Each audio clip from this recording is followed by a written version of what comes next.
Tonda, there have been many, many different opinions, maybe some controversial opinions about the Monaco Grand Prix, right? So I feel like today I'm gonna be a little bit, on the side of the controversial opinions. But before we dive into them, let's just start with how the practice went, because, we were not really hopeful of Ferrari being quick in Monaco, but it has been pretty hard to not notice that Charles Leclerc literally won and been the fastest in every single practice session. Though, with one practice session, there was a little incident where he crashed with somebody who's not really accustomed to using his mirrors, apparently, because he's gotten multiple grid penalties this weekend alone. Lance Stroll. How did you feel, man, after the first three practice sessions? Because I feel like you must have been on the wave a little bit. Again, we said it last time, we said it before as well. Being a Ferrari fan this season is just pure pain. Let's say it's up and down, constantly going from it's so over to we're so back. Because after last weekend, where Charles Leclerc and Lewis Hamilton qualified P11 and P12, I was not very hopeful for Monaco. I thought, okay, well, Charles is good around the circuit, but, if they have no pace, then obviously he's going to be stuck somewhere in, I don't know, P5, P6 at best in qualifying, and then, maybe a podium if we're really lucky. But then, apparently, Ferrari just somehow figured out last year what upgrades they need to bring to Monaco, because they did brought some circuit-specific upgrades, I think like 4 of them, to Monaco. Where they just, the mechanical grip was suddenly there. And, I mean, people were saying already during the practice that McLaren were probably sandbagging in the first sector, which, I mean, Leclerc was really fast in that sector anyway, but the true pace of the McLarens did show in qualifying. But yeah, it's just overall pretty insane. I mean, Leclerc did crash into Stroll. Almost happened during the Grand Prix as well, when Stroll was defending while being lapped by Leclerc. Yeah, Leclerc had to go to the wall pretty much down the inside when he was following Norris, right? But a little odd, but I guess that happens. But I don't know. You say it was a controversial race, and I agree. But I don't even know what controversial side you're gonna take here, because I just feel that there's a lot of mixed opinions. I personally, I will give my opinion first, and that is go for it. Well, on the spectrum from Lando Norris on one side and George Russell on the other, okay. I would say I would put myself somewhere in the middle, I guess. Because if we're talking pure entertainment, I think this was a pretty great Monaco Grand Prix. If we're talking about, okay, am I curious? Am I glued to the screen? Is my attention being kept? And well, last year my attention was kept as well, and nothing happened all race long. But that was because Charles was leading, trying not to lose the place to Oscar Piastri. But so I was my attention was kept, especially during the last 20 laps or so, where when you had Leclerc, Norris, and Verstappen top 3, and maybe I just have a lizard brain, and when I see a gap under 0.5, my attention is peaked. So I was watching it wasn't pain. It wasn't painfully boring as Monaco Grand Prix usually are. But on the other hand, the rules that made this happen, the 2 pit stop rule, for example, made for some really weird moments. Really weird strategies.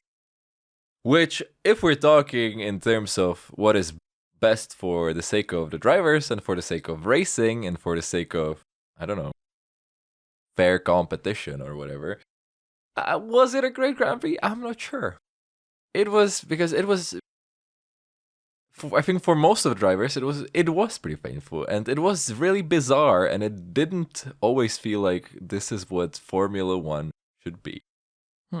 So I gave you my non-answer now of both sides, but what is your controversial opinion then? I've been hearing different opinions, right? Because you mentioned it and summed it up pretty well, right? We had the 2 pit stop mandatory rule. We also had a step softer tire compounds compared to last year. Yeah. Right? Because we remember, Monaco 2024, literally only one race comes to my mind that was literally more boring and worse. And that's 2021 Spa, where we had like 3 laps behind the safety car. Because remember, last year, the only interesting thing about that Grand Prix was maybe the first turn, collision, Perez. Yeah. Let's remember. 1 second of silence for Perez. But literally there was a red flag. And we had the pit stop done. And we just had a race to the flag, which, I enjoyed Leclerc winning the race. I thought it was brilliant. But I remember really well that I gave this race a 1 out of 10 as well. I gave it a 10, so I can't... So average is a 5. Great. Average is a 5, exactly. Yeah. But I get, yeah. I agree. Your point, yeah. Yeah. So I am on the side that it was definitely better. It was good to see something, was it the best thing ever that could have happened to Monaco Grand Prix? No. Was it better than perhaps whatever Grand Prix we had last whatever years in Monaco, except for maybe outliers such as 2016, right, where we had the battle with Ricciardo and Hamilton, and yeah, but I feel like they tried something, and there were teams that benefited from that pretty well, and there were teams that paid a huge price, and so I was really happy to. For once, it was a little bit different because before this race, we mentioned that we hope it's not like Qatar. I think it was 2023. Yeah. Where we had like 17 laps where you had to change the tires, and it was kind of it was really confusing because you didn't have enough information of how many more pit stops is maybe somebody going to make. But here you kind of knew. Yeah. So I felt it was pretty interesting, and I'm siding, in favor of the 2-stop. It made it better, or let's say it made it more interesting. That's what I'm saying. The question that maybe arises from this is that should Monaco be kept on the Formula One calendar, or have the Formula One cars outgrown that historic and iconic circuit? Nah, that's a very good question, and one people ask pretty often. I think it's kind of a taboo topic because obviously Monaco is so closely tied to the sport. It's legendary, one of the parts of the Triple Crown, and I don't know. I think mostly the circuits we shouldn't have a lot of new circuits that you can't overtake on. We should. I think the majority of the circuits. This might be controversial, but I think the majority of the circuits on the F1 calendar should be ones where you can race. Yeah, pretty bold, I know, but I think Monaco is kind of special because there is the history connected to it. It is about the really the technical skill that you have to have in those corners there where you can't make a single mistake. The qualifying there, where you're really going 0 centimeters from the wall. So I think it does have its place on the calendar. However, I think there's a broader discussion to be had about the fact that we have really big ass cars right now. Yeah. The cars should be smaller. Overall, anyway, next year they are going to be smaller. 2026. Yeah, we've been hearing some mixed things about the 2026 regulations, right? We already talked about it. That the engine regulations might be kind of weird, might not be the best for Formula One. And look at how the ground effect era has worked out. At the start, the racing was great. But like now, you can't really follow the dirty air and everything. It's, where it's almost as bad as 2021 or the end of the previous regulation. I agree. Yeah, exactly. So, it was a very long-winded answer that I think Monaco should be kept, but I think that the cars should be smaller. We should be reverse the progress in that regard. Yeah, I double down on that. And I think it's important to remember as well, right? Because we are the spectators, right? Yeah. You have the different celebrities being on site, on track. You have so many fans watching live on TV. You have so many fans watching maybe from replays. But let's not forget the main 20 people that actually are there, or basically are the reason why that's happening, is the drivers. And I feel like Monaco is maybe for the drivers, because in the qualifying, they all say they enjoy the qualifying in Monaco, the laps. It's insanely difficult as well to put a lap together. The only thing they don't enjoy is the traffic, which I completely understand. Yeah, that was also a big part of the Grand Prix. Yeah, exactly. And I feel like it was the talking point even from, you had the qualifying incident of Lewis Hamilton, right? Where he unintentionally blocked or kind of intervened to Max Verstappen's lap, Yeah, Ferrari communication to Lewis Hamilton, that's a topic we would maybe not want to dive in deeper. So, yeah, it seems like they're not really in harmony at the moment. Hamilton's race engineer and Hamilton, because, he was saying he was on a fast lap and a slow lap, and there was a mistake on the computer. Hence, Hamilton got a 3-place grid penalty, actually qualifying 4th, which was not bad. Yeah. So Ferrari qualified on pace 2nd and 4th. And he had to start 7th, Verstappen moving ahead, Hadjar starting 5th. And we had also a very weird incident, I think that was in practice, where Ollie Behrman, he was on a flying lap. There was a red flag. And he was in full pace, right? And you had I don't know which car it was, but they were on a slow lap. And when the red flag came, Ollie did overtake him, but then immediately slowed down because he just noticed and he was, slowing down full speed. And he got a 10th place grid penalty, which, I don't know, my opinion, that was very, very harsh.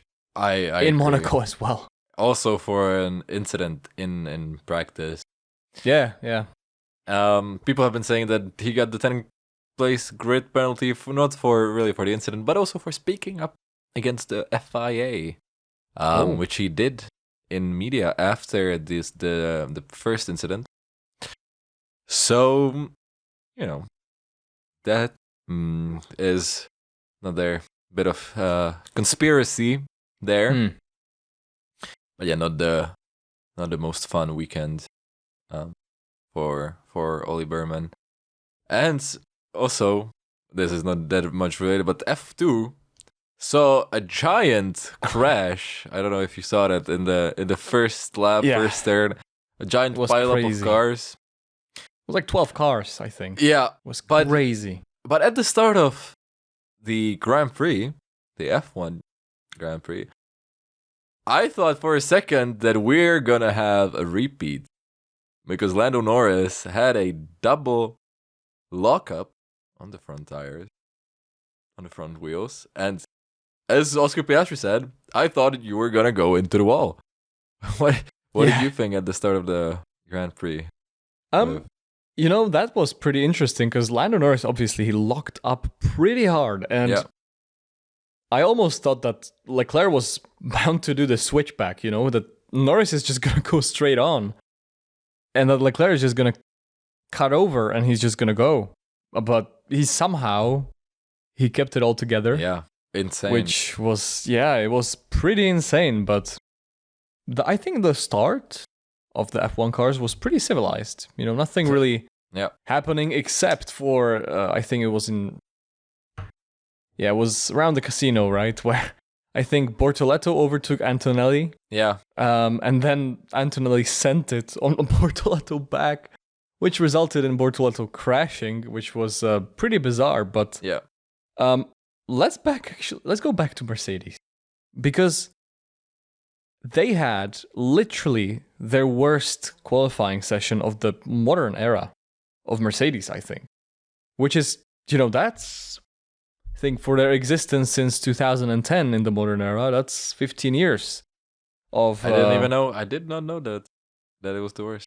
Damn. I think it was. I wouldn't bet on it, but I don't genuinely, even in the days of Rosberg and Schumacher, I genuinely don't remember both Mercedes being out from Q2. Because Antonelli, obviously, he crashed by the tiniest of margins. We just talked about it last week, right? I was saying that Antonelli is literally the driver to use every millimeter of the track, and it punished him in here. And, I wasn't really surprised, to be honest. I was sad, but I wasn't surprised, because I saw him all weekend being pretty close, to the walls as well.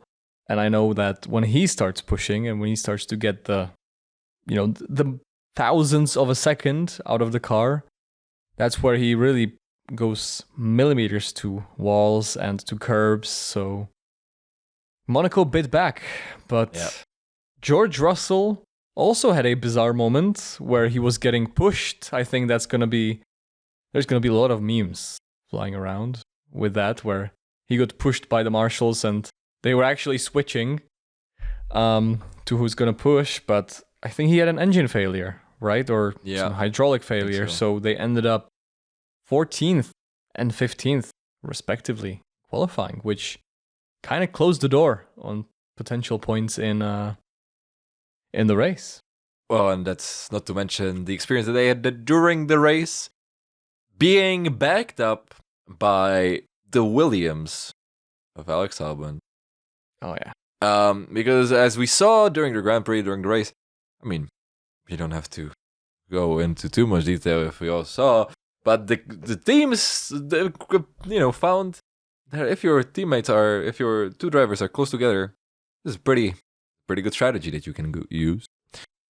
And that's just have one driver fucking back up the rest of the field behind you by 20 seconds and then just get a free pit stop. Yeah, that was something I didn't see coming, honestly. Like, we saw, that was insane. We saw, similar things in the past years, slowing cars behind you to open a window. But now with the 2 mandatory pit stops, Lawson gave Hadjar 2 free pit stops. Yeah. I was thinking at one point that Hadjar was onto at least a podium. Yeah. Because he literally made the 2 stops and he was in the same position. I think it was like P7 at the time or P8.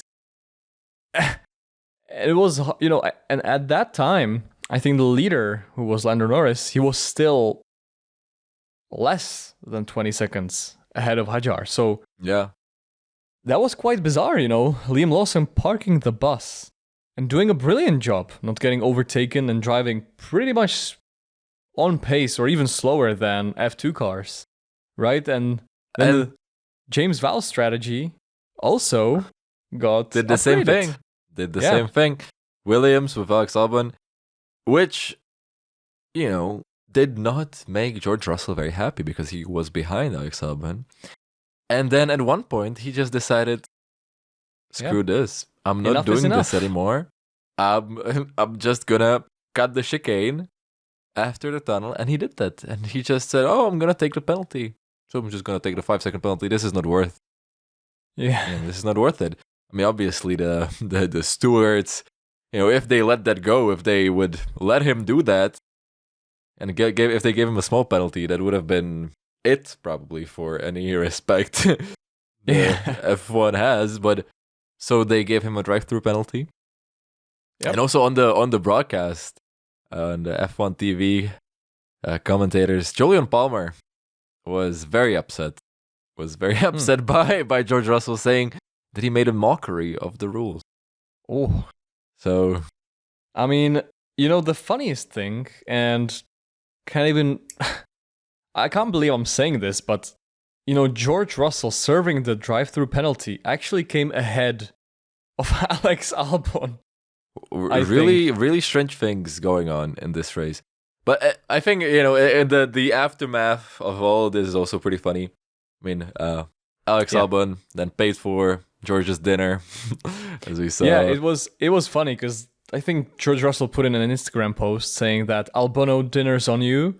And Alex Albon actually commented, I don't know if many people got it, but Alex Albon commented on that post saying, we're going to a drive-through. Kind of just mocking him for getting a drive-through penalty. And even James Vowles, kind of, I wouldn't say joined in, but maybe showed his gentleman side. And he texted Toto Wolff in the middle of the race, just sorry. No, but the I don't know if you saw this clip, but there is a video of James Vowles and Toto having I wouldn't say heated, but a bit of an intense exchange while James Vowles is on the street, and Toto Wolff is in a window on a balcony or something above, and there's 20 meters in between them, but they're arguing after the race. So pretty funny. I saw a meme exactly just pull out of context like this. And there were subtitles just saying, Toto asking James, "What's your name?" And he said, "James." Toto saying, "F you, James." And I don't know if that was the actual things they said, but did you hear what they were talking to each other? Or I don't think so. But I mean, probably just old colleagues catching up. Yeah, nothing else banded. But Antonelli actually had a similar moment later, where he got the chicane, but I don't think that it was on purpose because there was just it was just at pretty high speed. I don't know who was in front of him, if it was Sainz or if it was Albon again, but they switched at some point, didn't they? So one of the Williams kind of came to us, braked very early, trying to back the guys behind. Back up the guys behind, and Antonelli just had to basically swerve and cut the chicane. Otherwise, he would have been straight into the back of the Williams.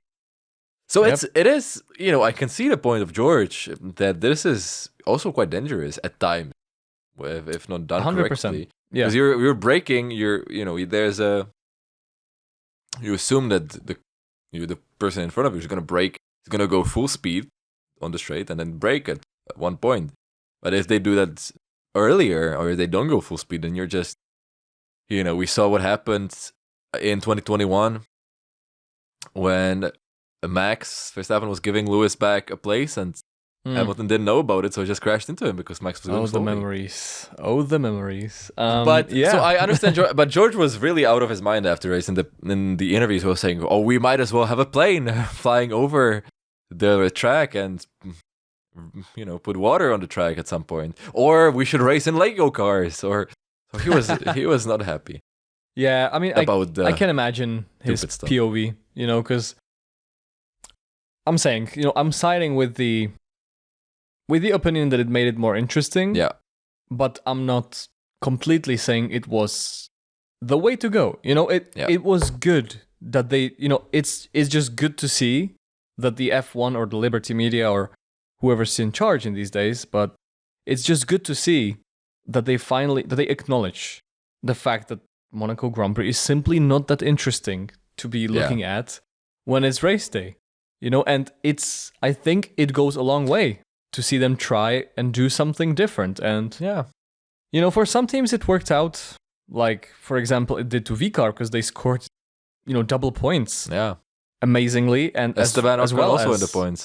Exactly. Esteban Ocon. The person who was pretty much the most under the radar was Esteban Ocon. He somehow smuggled his way to the top 10. And then also Williams had double points. So, yeah, and some teams lost out, So, and I was really surprised that, since Mercedes had both of their drivers behind each other, they didn't, at least try to split the strategy. Yeah, it was so weird to see. I think the Mercedes, somebody said that they even forgot about the 2 stops being mandatory. I doubt that that's possible, but it looked like it. It looked like it, yeah. But yeah, Antonelli basically finishing last. Yeah. I mean, I think the effort is nice. That they do try to make the race more entertaining, but maybe there is a step in another direction that could be taken. Change the cars. Change your effing car. Change your effing car. Put Subway Surfers playing next to the screen for the modern audience. But what we haven't talked about yet is the McLaren and the fact that Lando Norris, who we have been talking shit about for the past couple of episodes, he bounced back. He bounced back. And in style. In style, and won the Monaco Grand Prix. An achievement not enjoyed by many. Yeah. Not enjoyed by many. He stood on the top step of the podium. And,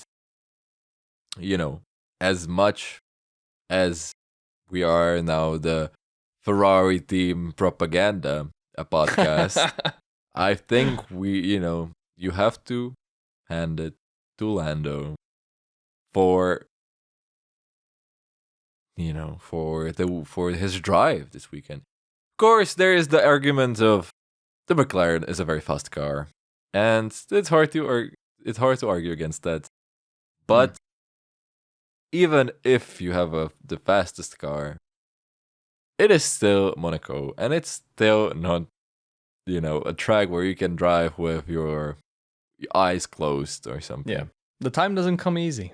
And Lando did break the lap record in his Q3 final run, which put him a 10th up on Charles Leclerc in second. And then, during the race, we really only saw one mistake, and it was the first turn with the double lockup. But then, especially under pressure during the last, I don't know how many, 15 laps of the race. 15 laps of the race, he was being hunted by Charles Leclerc, who was behind, and could smell blood in the water, so to speak. And who was also, trying to not get slowed down by Max Verstappen in front of him, who was, there praying for a safety car, or praying for a red flag. Or a red flag, yeah. Straight out red flag, yeah. Yeah, because, and that's not an easy position to be in. Lando did an excellent job of, in the tunnel section, gaining speed. Because, obviously it's hard to overtake in Monaco. You'd have to have a car that is way faster than the opponents. But still, you can put a foot wrong. You can have a lockup. Or you just mistime a corner. And he did not. He did not succumb to the pressure of the Ferrari behind him. Even though, Charles was also driving amazing. Let's also mention that. So although I do have to say that Lando saying, "Where is Oscar? He needs to start putting some pressure on Charles," was kind of funny. I think this weekend you really can, discount. Yeah, his performance.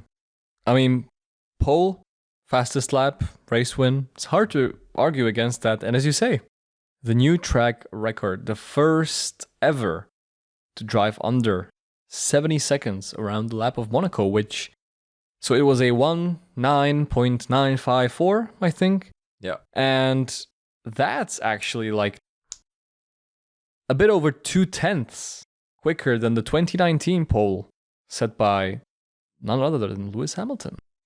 So I only wonder how the time would be, or how fast would the lap be if only we would race in Monaco in 2020, because there was a formidable force called the W11 of Mercedes. But that's something we will probably never find out. And as you say, back to Lando Norris, he did an incredible job. And, apart, as you say, from the lap 1, turn 1, Leclerc, funnily enough, he was saying that Lando's making many mistakes.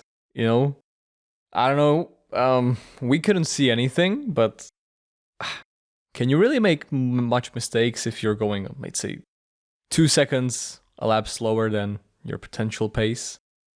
But yeah, you could see that, like, during the last lap when Verstappen finally went to the pits for his final stop, Lando just disappeared into the distance went for the fastest lap, 3 seconds ahead of Charles Leclerc.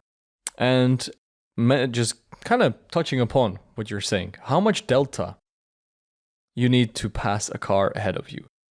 Just have a guess at, time-wise, what the time difference has to be to the car ahead to be able to overtake around the streets of Monaco. I'm pretty sure what was being said on the broadcast was around 3 seconds. The delta. Yeah, I've heard 4, so no, it's a lot. Quite a bit faster. Yeah, you have to be quite a bit faster. I mean, I'll be honest. Was I hoping for a lunge from the home hero Charles Leclerc on Lando Norris? I think that would have been pretty incredible to see. Last year, do it from pole. This year, you have to fight for it, overtake Lando. Unfortunately, we did not see that. But the story of Lando winning is also a very compelling one. So. Exactly. But unfortunately, that means my prediction didn't come right. Because Lando Norris did start on pole position. And I predicted that the person who's going to qualify in P1 will not win the Monaco Grand Prix. And yet again, I have failed at my guessing attempt. What was your prediction, Tunda? How did you fare during the Monaco Grand Prix? I'd say I wasn't that far off. There was a possibility of this happening. I said there would be 3 different teams on the podium. Maybe if we did have a red flag towards the end and Max Verstappen would have been allowed to just walk away with it for free, we might have seen that. But unfortunately, that didn't happen. At least with something I was right, because I said that there would probably be a McLaren double podium. But at this point, is it really a bold guess? No, I don't think it is. But what is your bold prediction for the upcoming Spanish Grand Prix? My bold prediction is that we will see a new podium, a new driver on the podium. Just somebody who's fresh on the podium this year. Somebody who hasn't been on the podium in the main race. Well, and I'm really touching upon one specific person. I think I know who you have in mind. Alex Albon. Is it him? Nope, it's Lewis Hamilton. And I'm trying to specifically say he wasn't on the podium apart from the sprint. This year. Alex Albon was on the podium, by the way, in his Red Bull days. Let's not forget. Very true. But not in the Williams. Yeah, so we will have a new podium goer this year. So somebody who has not been on the podium this year. Because we have a new technical directive for Spain and a lot of rumors and a lot of speculation. And apparently Ferrari, please don't give me hope again, Ferrari will have the biggest upgrade package. That's what they always say. Hopefully it's not a package that's going to put them from, P2 and P4 in Monaco to P20 and P18, but... Well, that's almost exactly what happened with the Spain upgrades last year. So, yeah, but then I wasn't part of this hype train. So maybe we have an inverse. Maybe we have an inverse of last year. But yeah, Hamilton is pretty strong around Spain as well, and I have a feeling that this technical directive will shake up the order a little bit, and maybe make it a more level playing field. But what would be your bold prediction for the Spanish Grand Prix? Well, I didn't have one, but now I just got swayed by the talk about the technical directive. And I will make a very bold prediction. And I will say... McLaren will win. that neither McLaren will be on the podium. Wow, that's actually very bold. Yeah, right? We haven't had a lot of non-McLaren winners. That is true. This season. It's either been Lando, Oscar... or Max. Yeah, so I don't know what I'm thinking here, but the technical directive, and if we pair it with a new person on the podium, gotta make space somehow. Yeah, well, that's a very bold prediction. And speaking of technical directive and technical side of F1, we had our first sight of somebody who is the GOAT of aerodynamics, the GOAT of the technical side of F1, and that's none other than Adrian Newey. We had the first sight of him at a race for Aston Martin. Yeah. Which was, pretty interesting to see him in the green. Pretty sad, because last year, at this point, we were discussing how the Ferrari strategy is going to be goated because, Adrian Newey is going to go to Ferrari and everything starts to align and everything's going to happen.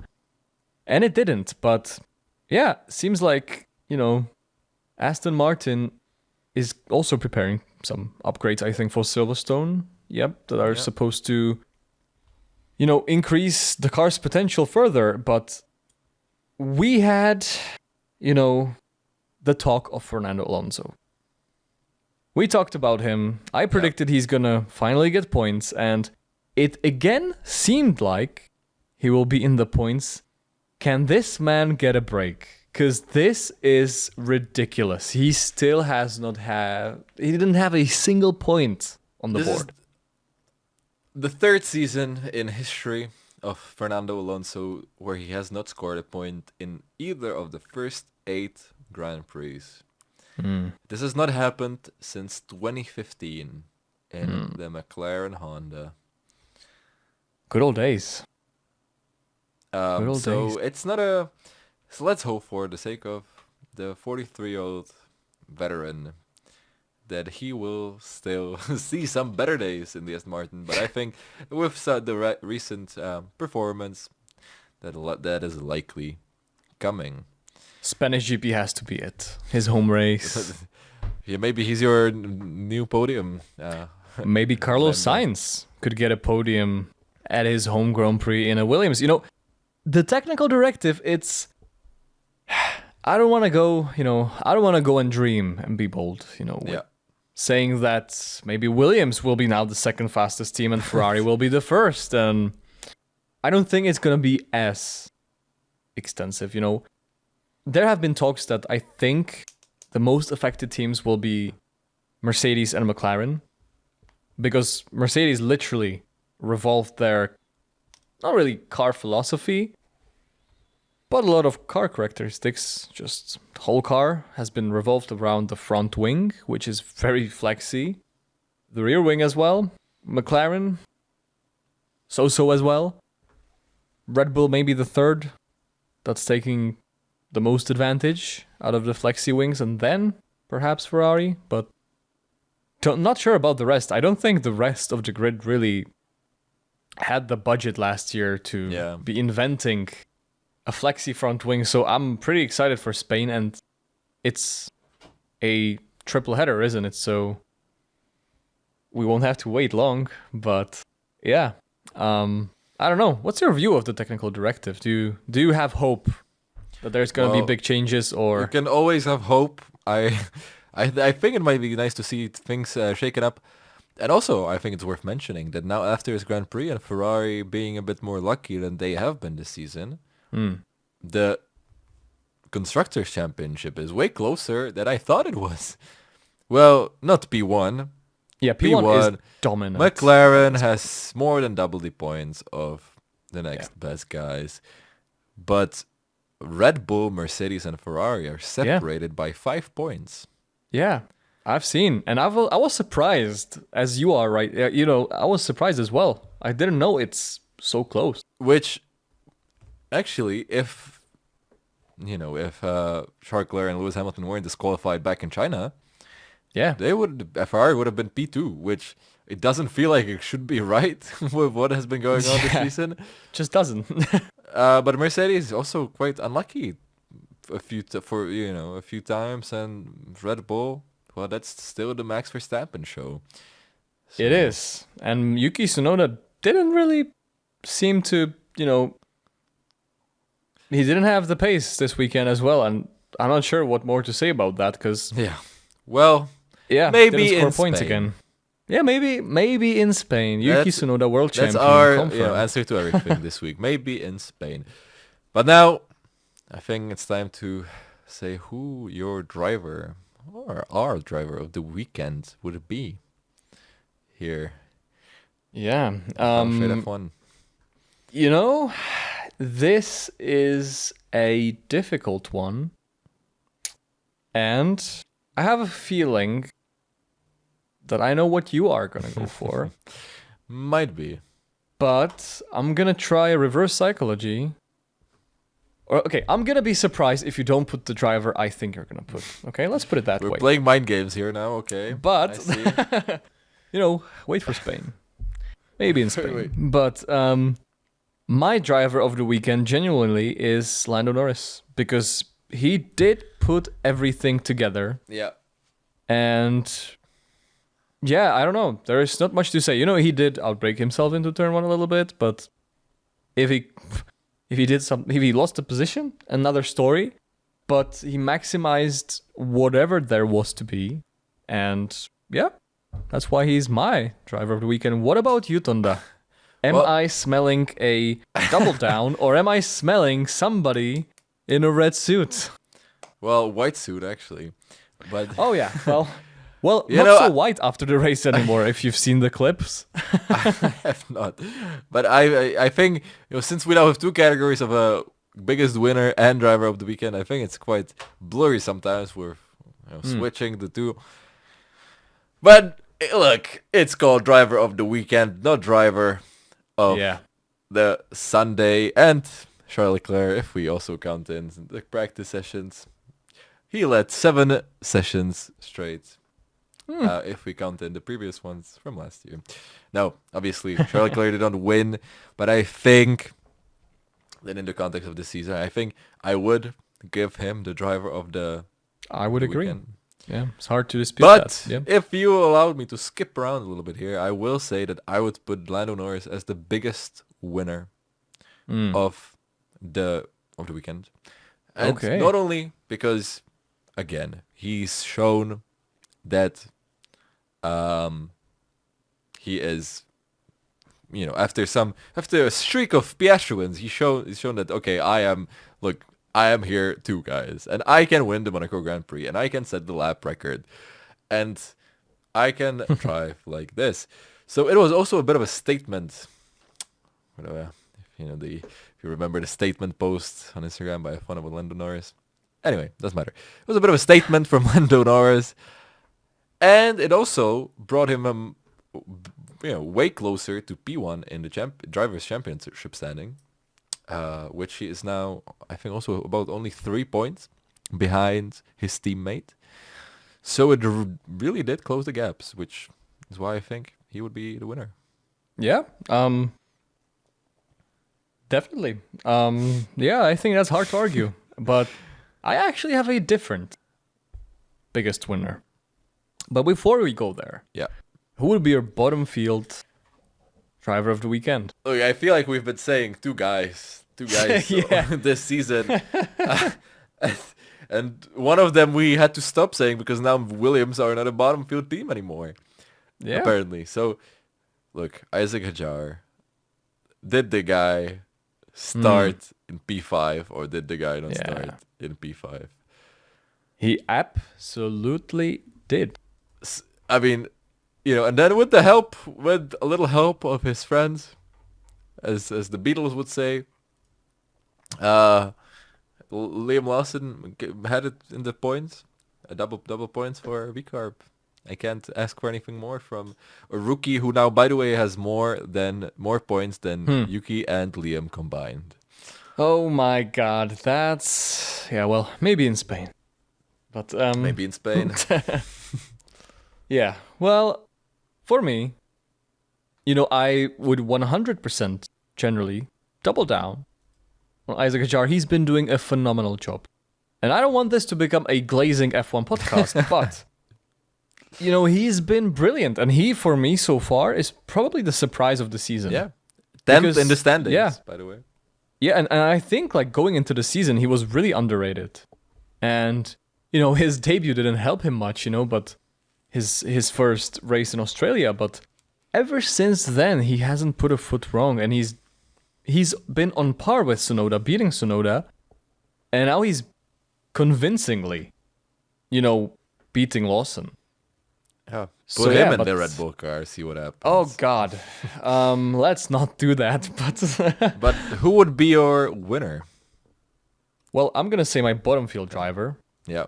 I actually am going for, and I genuinely would put him ahead of Hajar this weekend, probably by a slender. Esteban Ocon. Yeah. We said that he was under the radar. His qualifying performance was brilliant. He went into Q3 with that, with the Haas. And it's not a coincidence. He has been, well in the top 5, even with an Alpine. Even considering how Alpine is doing now, they have had not a great weekend, But yeah, Esteban Ocon for me, scoring points, P7, brilliant job. And answering your question to who would be my biggest winner or winners of the 2025 Monaco Grand Prix, I'm going to say the Visa Cash App Racing Bulls, because they had double points and they, believe it or not, they overtook Aston Martin in the constructor standings, for which P7. Is something that was not on my bingo card at the beginning of the season. Haas is 6th, by the way. Something we also don't talk about very often. Yeah. It's very impressive. So Aston Martin is in P8 in the constructors, which, I think that's their worst constructor standings since the Vettel days, 2022, I think. So a lot of work to do for Adrian Newey, but yeah, that will be my biggest winners. But who would be your biggest loser or losers of the Monaco Grand Prix, apart from maybe Toto's table? Toto stable, and Toto remains stable. Hopefully. No, I mean it's hard to tell, but I mean Mercedes is just such an obvious choice, with the weekend really not going their way, I would say. But what about yours? Yeah, very true. I'm gonna, it's hard to disagree with that. I'd also say it could be Alpine. Yeah. In the same, because I feel like, there were many people hyping up Alpine to be pretty quick on Monaco, as they were the previous years, but yeah, haven't lived up to their expectations, have they? I think Pierre Gasly, who was usually pretty handy around here, he was P18 and Franco Colapinto was P20. So in qualifying and then in the race, neither of them scored points. Yeah. So for me, it probably is also Alpine. Mercedes and Alpine equally pretty bad off. So I agree. Yeah. Tonda, now the most important question maybe from today's podcast. What would you rate this race from a scale of 1 to 10? Yeah. No, I don't. I think that's the question. Again, in terms of what, right? It's very difficult. Is it in terms of how the race was conducted, what happened, or pure entertainment? I think I would say a 6. I would say. Wow, a 6. Yeah. That is very bold, Tonda, and I hope we're gonna clip this because I'm gonna promote the hell out of this. If this. Okay, that's pretty interesting. Which way would you go? I was thinking, and I'm gonna stick to it. I'm going with a 3 out of 10. 3 out of 10. Because, last year I gave it a 1. We didn't see any overtakes. Yeah, maybe my bottom line is a bit skewed here. Now that I get a chance, now I'm hearing the arguments, Excuses, Tonda. If we bring it down to 4.5. Yeah, maybe in Spain, Tonda. Maybe in Spain. I feel like I've been saying 6 a lot this season. I don't even know what I said last week. I'm always here just saying 6 or 7 and being happy with it. Well, I mean, obviously you've had a very different experience ahead of the TV maybe you were at the race, or you had Look, a little bit of beer, or a little bit of too many beers before the Grand Prix. I was eating fries. And I was watching it on my phone in the rain. So I was maybe a bit more distracted from the fact that the race itself was quite boring. Yeah. But anyway, let's hope that Spain brings a little more excitement, which it should. There's nothing less exciting than this, probably. And let's see if the leading driver of the Drivers' Championship changes, because that's not It's a very close matchup at this point, and Max if the order Verstappen of is the only constructors within a changes. race win. Yeah, exactly, because the fight between second and fourth, pretty tight. Max Verstappen, let's not discount him, is around a race win away from the McLarens. So, yeah, I guess thank you for watching, and we'll see you maybe in Spain. Definitely Maybe in Spain. Spain. Hold on to your flexi wings and take care. Thank you. Bye-bye.